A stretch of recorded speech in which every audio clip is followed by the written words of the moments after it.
Why silence feels so loud. When you finally wake up, so you sit down to meditate. You go for a quiet walk. You finally escape the noise of the world, shutting the door on the notifications, the traffic, the endless chatter. You're looking for peace, a moment of real quiet. But then, it happens. The silence is deafening. There's a roar inside your head that's somehow even louder than the chaos you just tried to leave behind.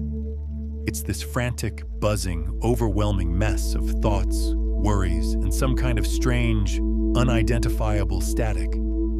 If you've ever felt this, you haven't failed at finding quiet. You've just succeeded at finding the starting line. What you're hearing isn't a mistake. It's the sound of your own awareness, finally tuning into a broadcast that's been playing your entire life. Today, we're not going to try and turn that broadcast off. We're going to learn how to listen. Section 1, The Great Inner Paradox. Why quiet is anything but. The expectation is simple, right? When the world goes quiet, your mind should follow. We've all been sold this idea that silence is an empty space where peace just magically appears. But for so many of us, the reality is the exact opposite. The second external noise fades, the internal volume cranks up to a level that feels totally unbearable. This isn't just you, it's a deeply human thing. See, for your entire life, your brain has been a master of filtering. It's constantly bombarded with information, sights, sounds, smells, and to keep you functioning, it learns what to ignore. The hum of the fridge, the distant traffic, the feeling of your own clothes, it all gets shoved into the background. But when you intentionally create silence, you take away your brain's favorite distraction. Suddenly, with no outside noise to process, its spotlight turns inward. It's almost like your auditory cortex, the part of your brain that handles hearing, gets bored and starts looking for a signal. With nothing outside to grab onto, it begins to amplify what's been there all along, the subtle, internal orchestra of your own existence. This is where the default mode network, or DMN, crashes the party. Think of the DMN as your brain's screensaver. It's what kicks in when you're daydreaming, thinking about the past, worrying about the future, or just generally thinking about me. It's the voice of your ego, that constant narrator. Meditation and mindfulness are designed to quiet this network down. But when the DMN first starts to power down, it's like a loud engine sputtering to a halt. The thoughts and chatter it was kicking up don't just vanish instantly. Instead, you hear them with crystal clarity for the first time, because the world's noise isn't masking them anymore. That crushing loudness, that feeling of being overwhelmed, that's the sound of your awareness, unmasked. It's the static of a lifetime of unprocessed feelings, forgotten memories, and latent anxieties finally getting some airtime.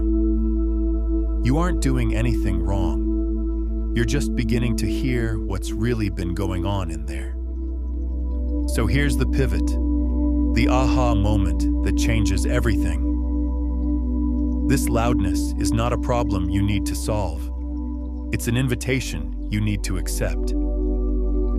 Imagine you've lived your whole life in a noisy factory. You're so used to the constant clang and grind of machinery that you don't even hear it. Then one day, someone shuts it all off. The sudden silence is jarring, but in that quiet, you hear something new. A faint, high-pitched ringing. That ringing wasn't caused by the silence. It was there all along, completely drowned out by the factory. The loudness in your mind is that ringing. It was always there, quietly shaping your decisions and coloring your moods from just beneath the surface. The silence didn't create it. It revealed it. And that revelation is the beginning of real self-awareness. It's the moment you stop being a passive victim of your own inner noise and start becoming an active listener. This isn't a sign of failure. It's the first, crucial sign that you're waking up. Section 2. Realization 1. You are the sky, not the clouds. The first step in learning to listen is to change your relationship with your thoughts. Right now, you probably feel like you are your thoughts. An anxious thought pops up, and you become anxiety. A sad thought appears, and you become sadness. We get so tangled up in the mental chatter that we get swept away by it, like a leaf in a storm. The practice here is to become the observer. It's to realize that you are not the thoughts, but the awareness in which the thoughts are happening. Clouds are not the sky. Their temporary clouds are not the sky. They're temporary weather patterns that drift through. Some are dark and stormy, others are light and fluffy. But no matter how gnarly the weather gets, the sky remains untouched. It's the stable, unchanging container for it all. When you sit in silence, you're not trying to get rid of the clouds. You're learning to be the sky. You're taking a step back and just watching them as they pass. This practice actually has a noticeable effect on the brain. Experienced meditators show less activity in that default mode network, the chattering me network we talked about. By consciously choosing to observe your thoughts instead of getting tangled in them, you are literally rewiring your brain to stop identifying with its own noise. You create space between you and it.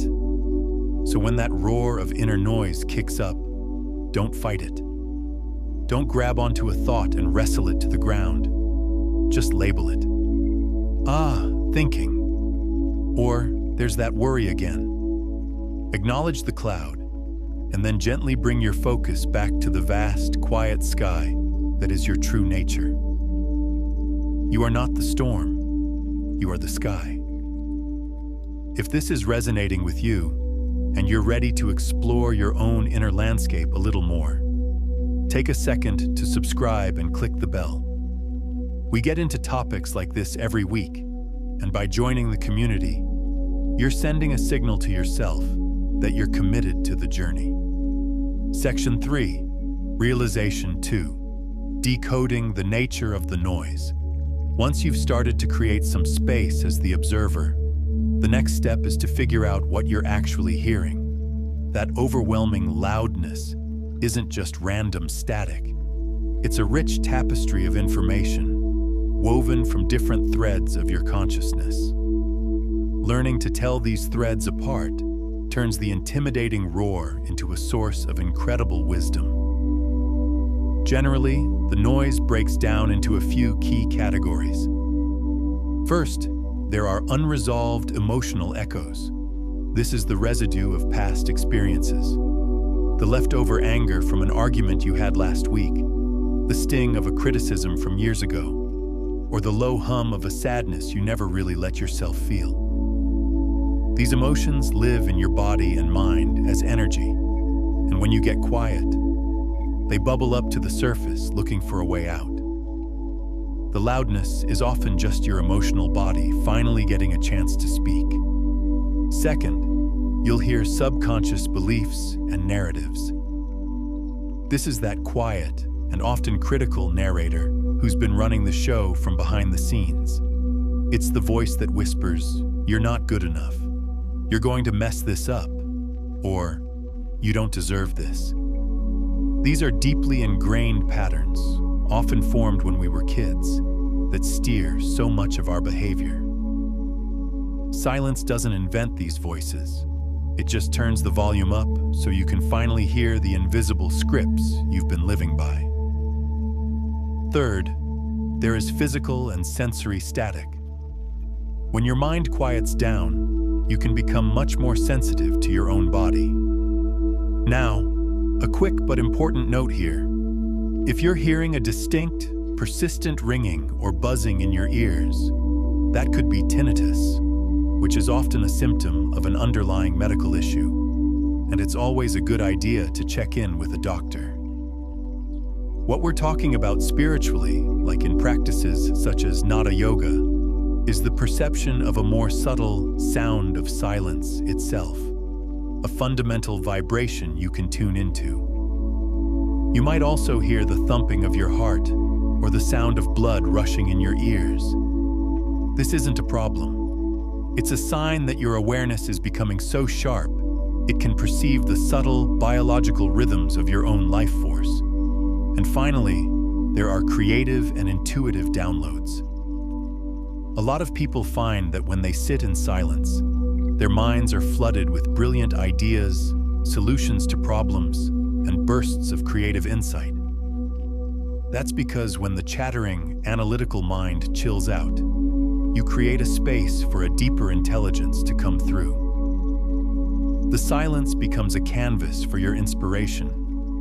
By starting to sort the noise into these buckets, you demystify it. You're no longer facing a terrifying, faceless roar. You're sitting with distinct signals, each telling you something important about your inner world. Section 4. Realization 3.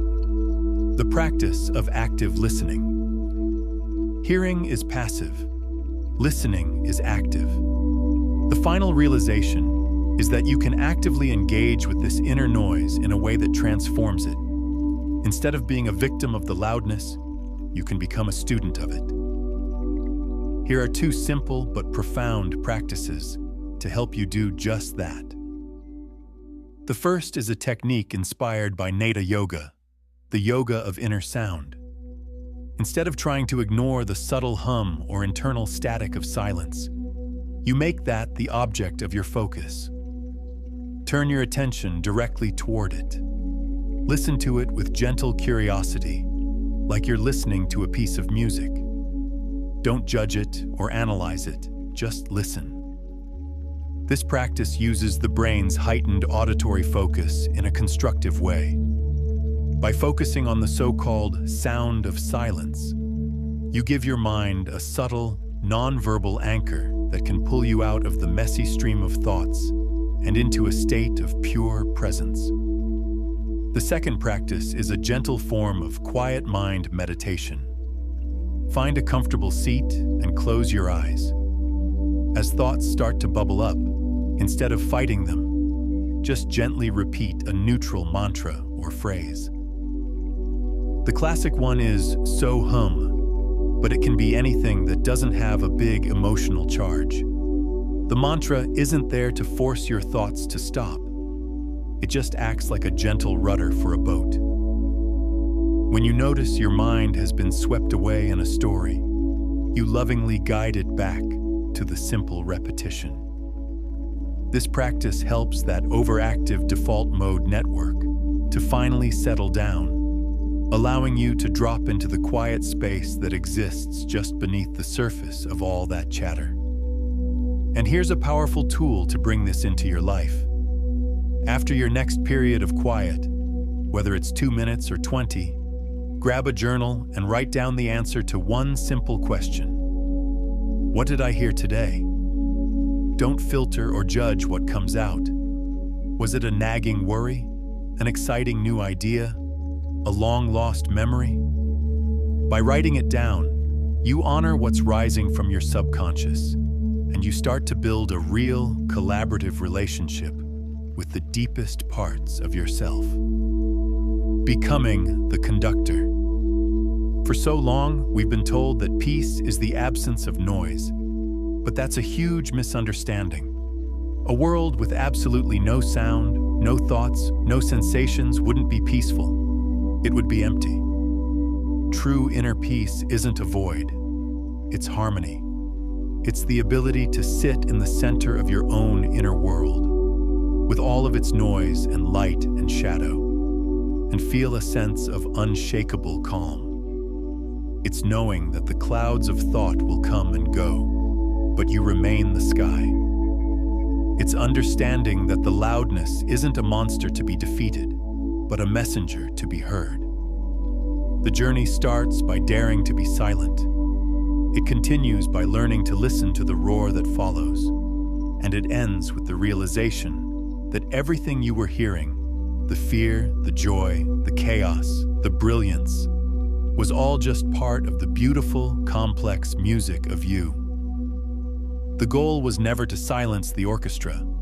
It was to finally step onto the podium and become the conductor. What part of today's reflection stayed with you the most? Share your biggest aha moment in the comments below. Reading through our shared experiences helps us all feel a little less alone on this path. Thanks for listening.